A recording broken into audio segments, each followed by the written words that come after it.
నవాబ్పేటలో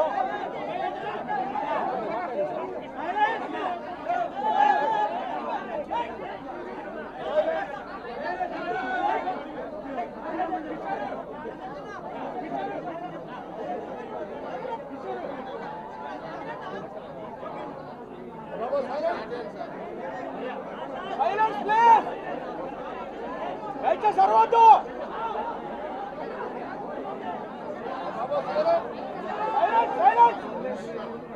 బాబు అరవద్దు. నవాబ్పేటలో అతి దారుణంగా కేవలం ఆధిపత్యం అన్నది చాటడం కోసం ఒక పథకం ప్రకారం అక్కడ కర్రలతో అతి దారుణంగా దాదాపుగా 20 మంది కలిసి కర్రలతో అతి పాశవికంగా కొడుతూ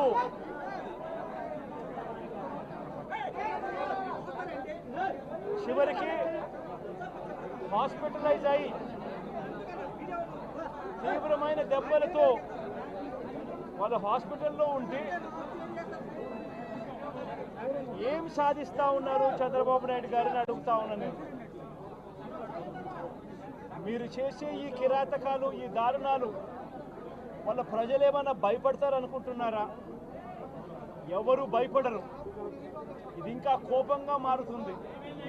ఇది ఇంకా కోపంగా మారి చంద్రబాబు నాయుడు గారిని, తెలుగుదేశం పార్టీని రెండింటినీ కూడా బంగాళాఖాతంలో కలిపే పరిస్థితులు కూడా దారితీస్తాయి.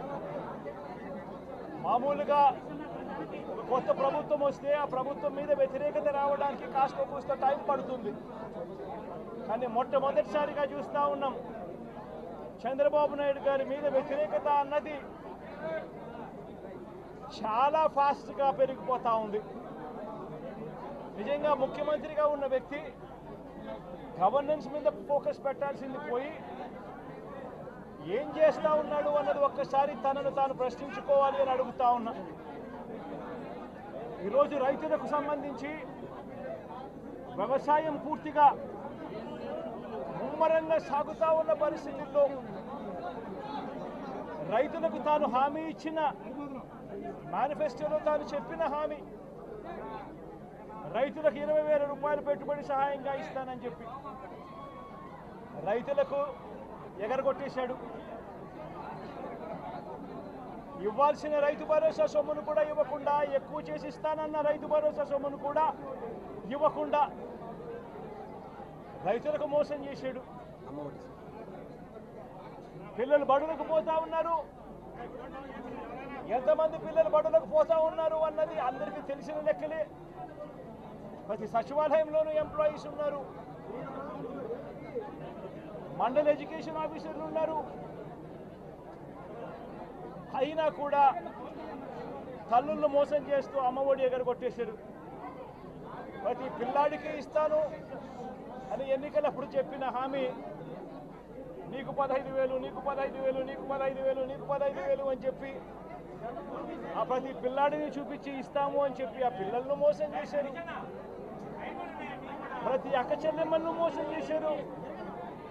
తల్లులకు అమ్మఒడి ఇస్తామని తల్లుల దగ్గర నుంచి మొదలెడితే ప్రతి తల్లికి 18 సంవత్సరాలు నిండిన ప్రతి అమ్మాయికి, ప్రతి అక్కకు, ప్రతి చెల్లెమ్మకు నెలకు 1,500 రూపాయలు ఇస్తామని చెప్పి వాళ్ళను మోసం చేశారు. ఈరోజు ఫీజు రీఇంబర్స్మెంట్ తీసుకుంటా ఉన్న పిల్లలు జనవరి, ఫిబ్రవరి, మార్చి క్వార్టర్ ఫీజులు రాలా. ఏప్రిల్ మే జూన్ ఫీజులు రెండో క్వార్టర్ కూడా ఫీజులు రాలా. పిల్లలు చదువుకునేదానికి కూడా ఇబ్బంది పడే పరిస్థితిలోకి, ఫీజులు కట్టలేని పరిస్థితిలోకి, కాలేజీ యాజమాన్యాలు ఫీజులు అడుగుతా ఉన్న పరిస్థితిని ఈరోజు చూస్తూ ఉన్నాం.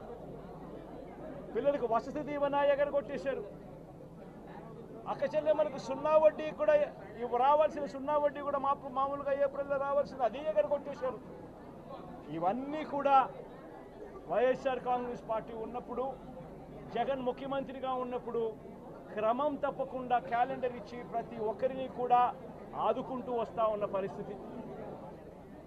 అమ్మఒడి అయితేనేమి, రైతు భరోసా అయితేనేమి, విద్యా దీవెన అయితేనేమి, వసతి దీవెన అయితేనేమి, సున్నా వడ్డీ అయితేనేమి, మత్స్యకాల భరోసా అయితేనేమి, ఇవన్నీ కూడా ప్రజలు మాకెందుకు ఇంకా ఇవ్వలేదు అని చెప్పి ప్రజలు అడుగుతూ ఉన్నారు. వారి గురించి పట్టించుకోకుండా, వారికి చేయాల్సిన మంచి గురించి పట్టించుకోకుండా,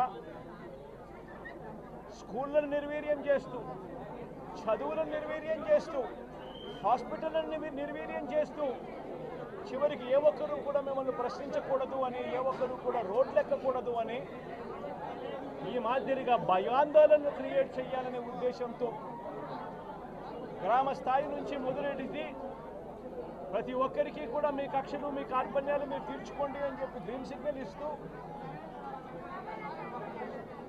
గ్రామ స్థాయి నుంచి ఈ భయానక వాతావరణాన్ని క్రియేట్ చేస్తూ ఉన్నారు. ఆలోచన చేసుకోమని అడుగుతా ఉన్నా. మళ్ళీ చెప్తా ఉన్నా చంద్రబాబు నాయుడు గారికి, మీరు చేస్తూ ఉన్నది తప్పుడు సాంప్రదాయం. ఇది కనుక కొనసాగింది అని అంటే రేపు పొద్దున ఏం జరుగుతుంది అని అంటే, ఈరోజు మీ ప్రభుత్వం ఉంది, చాలా వేగంగా మీ ప్రభుత్వం కూడా తుడిచిపెట్టుకొని పోతుంది. ఆ తర్వాత మళ్ళీ మా ప్రభుత్వం వస్తుంది. ఆ తప్పుడు మా ప్రభుత్వం వచ్చినప్పుడు కార్యకర్తలు నేను వద్దు అని చెప్పినా కూడా వినకుండా ఆ కార్యకర్తలు చంద్రబాబు నాయుడు గారి తెలుగుదేశం పార్టీ వాళ్ళందరికీ కూడా బుద్ధి చెప్పే పరిస్థితి కూడా చంద్రబాబు నాయుడు గారు బీజం వేస్తూ ఉన్నారు. ఈరోజు దయచేసి నేను చంద్రబాబు నాయుడు గారికి చెప్తా ఉన్నా, ఈ తప్పుడు సాంప్రదాయాలను ఇంతటితో ఆపండి. ఈ తప్పుడు సాంప్రదాయాలు పెద్దయ్యాయి, వృక్షాలైనాయి అని అంటే ఆ తర్వాత ఆపడం ఎవరి చేత కాకుండా పోతుంది. ఇప్పటికే లా అండ్ ఆర్డర్ అనేది గాడి తప్పింది. ఇప్పటికే ఏం జరుగుతూ ఉంది అన్నది మీకే తెలియకుండా కూడా జరిగేంత దారుణమైన పరిస్థితిలోకి ఈరోజు లా అండ్ ఆర్డర్ పోతూ ఉంది. ఒక వైఎస్ఆర్సీపీ కార్యకర్తలే కాదు, వైఎస్ఆర్సీపీని అభిమానించే వాళ్ళే కాదు, చివరికి మహిళల మీద కూడా అగత్యాలు పెరిగిపోయినాయి, చిన్నపిల్లల మీద కూడా అగత్యాలు పెరిగిపోయినాయి. ఇష్టం వచ్చినట్టుగా రౌడీజం పెరిగిపోయింది. ఇష్టం వచ్చినట్టుగా ఎవరికి బుద్ధి పుడితే వాళ్ళు చేస్తూ ఉండే కార్యక్రమాలు జరుగుతూ ఉన్నాయి. లా అండ్ ఆర్డర్ పూర్తిగా గాడి తప్పిన పరిస్థితులు కనిపిస్తూ ఉన్నాయి. ఇప్పటికైనా చెప్తా ఉన్నాను, హెచ్చరిస్తూ ఉన్నాం, మరొక్కసారి కూడా చెప్తా ఉన్నాం. శుక్రవారం ఈ మధ్య కాలంలోనే జరిగిన ఇంకొక ఘటనలో ఏకంగా చంపేసిన ఘటన చూశాం నంద్యాలలో. శుక్రవారం నేను అక్కడికి కూడా పోతా ఉన్నాను. ఆ ఘటనను కూడా ఒకసారి రాష్ట్రం దృష్టికి, దేశం దృష్టికి కూడా తీసుకొని పోయే ప్రయత్నంలో భాగంగా అక్కడికి కూడా వెళ్ళి జరిగిన అగాత్యం, జరిగిన అన్యాయం అక్కడ కూడా హైలైట్ చేసే కార్యక్రమం కూడా చేస్తాం. ఖచ్చితంగా హైకోర్టు తలుపులు తడతాం, అవసరమైతే సుప్రీంకోర్టు తలుపులు కూడా తడతాం. ఇప్పటికే ప్రధాన రాజకీయ పక్షాలన్నింటికీ కూడా రాష్ట్రంలో జరుగుతూ ఉన్న అన్యాయాల గురించి వివరించడం జరిగింది.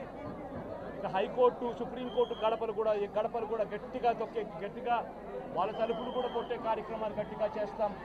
రాష్ట్రంలో జరుగుతూ ఉన్న ఈ అన్యాయాలు, ఈ ఆక్రందనల మీద ఎందుకు ప్రెసిడెంట్ రూల్ విధించకూడదు అని చెప్పి కూడా గట్టిగా వాళ్ళని అడిగే కార్యక్రమం కూడా చేస్తాం.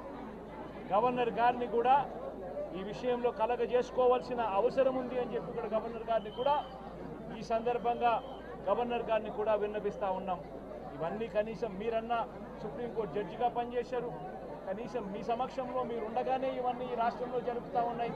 దయచేసి మీరు కూడా కాస్తో కూస్తో చూసేసి ఉన్నట్టుగా పోకుండా మీరు గట్టిగా ఇన్వాల్వ్ కమ్మని చెప్పి గవర్నర్ గారిని కూడా ఈ సందర్భంగా విజ్ఞప్తి చేస్తూ ఉన్నారు.